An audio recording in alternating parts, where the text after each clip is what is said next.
dan bahkan klien kami mengalami tekanan yang cukup berat. Klien kami mengalami depresi yang cukup berat karena dia merasa bahwa dia harus menjalani perampasan kemerdekaan, padahal dia bukan pelakunya. Nah, agar janganlah mempergunakan kewenangan, janganlah mempergunakan otoritas itu untuk menzalimi orang-orang lain. Saya pikir itu tindakan yang paling jahat dari tindakan penjahat yang lainnya. Dan kesulitan-kesulitan yang dialami oleh klien kami sebetulnya bukan hanya di situ saja ya. Karena ketika perkara ini sudah putus di pengadilan negeri, karena mobil yang dijadikan sebagai barang bukti itu sebetulnya bukan merupakan milik klien kami, Jaminta Ketaren, melainkan milik kakak iparnya, kakak dari istrinya yang bernama Arita Ginting. Jadi oleh karena itu sebetulnya dari mulai di kepolisian kami sudah mengajukan pinjam pakai barang, tetapi kami tidak tahu apa yang menjadi pertimbangan pihak Polda waktu itu. Pihak Polda tidak mengabulkan permohonan pinjam pakai. Sampai akhirnya setelah putus di pengadilan negeri, tadi sudah dihukum 7 tahun, kami mohon agar pengadilan negeri bisa mengembalikan mobil yang dijadikan barang bukti, karena tentu sudah tidak dipergunakan lagi. Dan artinya keterangan-keterangan tentang jenis dan kemudian tipe mobil itu kan sudah termuat di dalam berita acara persidangan. Nah, kemudian memang majelis hakim pengadilan negeri waktu itu, saya masih ingat, Ramajon Purba beserta dengan majelisnya mengabulkan permohonan kami agar barang itu dikembalikan kepada kakak dari klien kami, karena memang barang itu, artinya mobil itu waktu itu kan dipinjam oleh Jaminta Ketaren untuk pergi ke kolam. Jadi rasanya memang sangat tidak adil kalau akhirnya mobil itu ditahan bertahun-tahun. Nah, makanya kami minta kepada majelis yang memutuskan perkara itu agar membuatlah suatu penetapan supaya mobil dari yang dirampas atau yang diambil dari tersangka Jaminta Ketaren itu dipulangkan.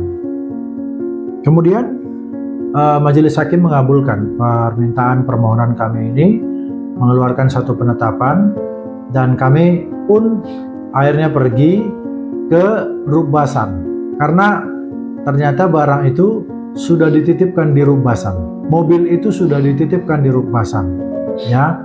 Nah, apa itu Rukbasan? Ini kan singkatan ya. Rukbasan itu kan rumah penyimpanan barang sitaan, gitu. Jadi dititip di sana, dan kami pun pergi ke sana sebagai kuasa hukum mengajukan kepada kepala Rukbasan agar mobil yang dijadikan barang bukti itu, waktu itu Toyota Etios Falco, saya ingat mobil itu Toyota Etios Falco, warna hitam. Nah, akan tetapi kami mendapatkan perlakuan yang arogan juga dari kepala Rukbasan. Saya kalau tidak salah waktu itu seorang ibu kepala Rukbasannya, seorang ibu Borunenggolan, ya. Nah, kami tentu tidak bisa langsung bertemu dengan kepala Rukbasan, tapi kami bertemu dengan pegawai-pegawai yang ada di bagian depan, bagian penerimaan tamu dan seterusnya. Lalu ketika kami datang ke sana, singkat ceritanya, oleh kepala Rukbasan mobil itu tidak bisa dikeluarkan. Lalu kami bertanya, kenapa mobil itu tidak bisa dikeluarkan? Karena sudah setahun lebih mobil itu kan dipanggang matahari, diterpa hujan gitu kan. Kenapa kami tidak bisa ambil mobil itu? Padahal kalau kita pikir-pikir, mobil itu kan mobil pinjaman oleh Jaminta Ketaren, mobil kakak iparnya. Lalu kemudian perkara pun sudah diputus, sudah termuat semua data-data tentang mobil itu dalam berita acara persidangan. Nah, jawaban yang menurut kami waktu itu tidak masuk akal, jawaban dari kepala Rukbasan adalah tidak cukup kami sebagai pengacara yang datang dengan penetapan hakim. Lalu dia minta agar jaksa yang menyidangkan perkara itu juga ikut hadir. Itu sesuatu yang menurut kami konyol juga. Jaksanya waktu itu Marina Surbakti. Saya masih ingat namanya Marina Surbakti. Akhirnya kami pulang ke Kejaksaan Negeri Medan di Jalan Adinegoro. Kami hendak menyampaikan kepada Jaksa Marina Surbakti. Tapi kita tahu sendiri kan bahwa jaksa juga punya pekerjaan, punya kesibukan.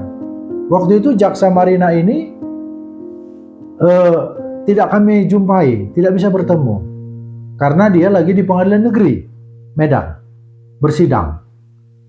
Begitulah situasinya. Kami seperti tidak dianggap lah. Kami masyarakat ini seperti tidak dianggap. Lalu kemudian esok harinya atau mungkin 2 hari kemudian kami datang lagi ke Kejaksaan Negeri Medan. Kami bertemu dengan Ibu Marina Surbakti. Tapi Ibu Marina waktu itu beralasan dia tidak bisa hadir ke sana karena dia punya banyak pekerjaan, banyak perkara-perkara yang harus dia sidangkan di Pengadilan Negeri Medan. Lalu kami datang lagi ke Rubasa menyampaikan hal itu. Tapi itu pun tidak bisa diterima oleh Kepala Rubasan. Kelihatan kan seperti apa perlakuan pejabat itu? Dan mulai kelihatan bagaimana masyarakat itu begitu bingung untuk mengambil yang menjadi haknya pun. Sampai akhirnya kami sebagai kuasa hukum karena ya boleh dikatakan sedikit frustrasi untuk menghadapi arogansi dari pejabat ini, kami akhirnya ajukan gugatan pra-peradilan. Jadi Kepala Rubasan itu kami pra-peradilankan. Ya sekaligus juga kami pra-peradilankan Menteri Kehakiman. Karena menurut kami Menteri Kehakiman tidak benar dalam mendidik, dalam memberikan arahan kepada bawahannya. Sampai-sampai apa yang menjadi hak dari masyarakat itu tidak dikembalikan. Kami ajukan pra-peradilan.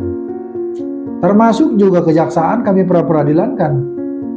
Karena menurut kami, kejaksaan juga nggak bisa mendidik atau mengarahkan bawahannya Marina Surbakti. Karena ya dengan tidak hadirnya Marina Surbakti ke sana, mobil itu nggak bisa keluar. Padahal lagi-lagi ada satu hal yang aneh. Kehadiran Marina Surbakti di sana hanya untuk menyatakan saja bahwa memang dia adalah jaksa dari perkara yang sudah diputus itu. Sebetulnya kan dia cukup bisa melihat berkas. Dan dari situ kita bisa melihat juga sepertinya sesama lembaga, sesama instansi pun ada ketidakpercayaan. Jadi kami berpikir, nah kalau misalnya pun Marina Surbakti itu bisa hadir di kantor Rubasan, terus dia hanya ingin menyatakan bahwa benar bahwa dalam perkara ini dialah jaksa yang menyidangkan perkara itu. Jadi sesuatu yang aneh, ya tapi oke, sudah seperti itu karena memang jaksa Marinanya pun tidak bisa hadir.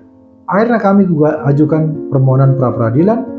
Kami pra-peradilankan Kepala Rubasan dan juga Menteri Kehakiman. Kami juga gugat Kepala Kejaksaan Negeri. Kami pra-peradilankan juga sebagai termohon 2 Kepala Kejaksaan Negeri. Nah, setelah kita ajukan gugatan pra-peradilan, lalu kemudian Kepala Rubasan menyampaikan kepada anak buahnya agar mobil tadi yang kami mohonkan untuk dikeluarkan itu agar diambil. Coba bayangkan, harus kami mengeluarkan energi, tenaga, dan tentu biaya untuk mengeluarkan mobil itu dari rumah penyimpanan barang sitaan. Jadi memang betul-betul benang kusut penegakan hukum ini. Kalau ditambah lagi dengan arogansi para pemegang otoritas atau kekuasaan. Semoga ke depan tidak ada lagi yang seperti ini ya. Terima kasih.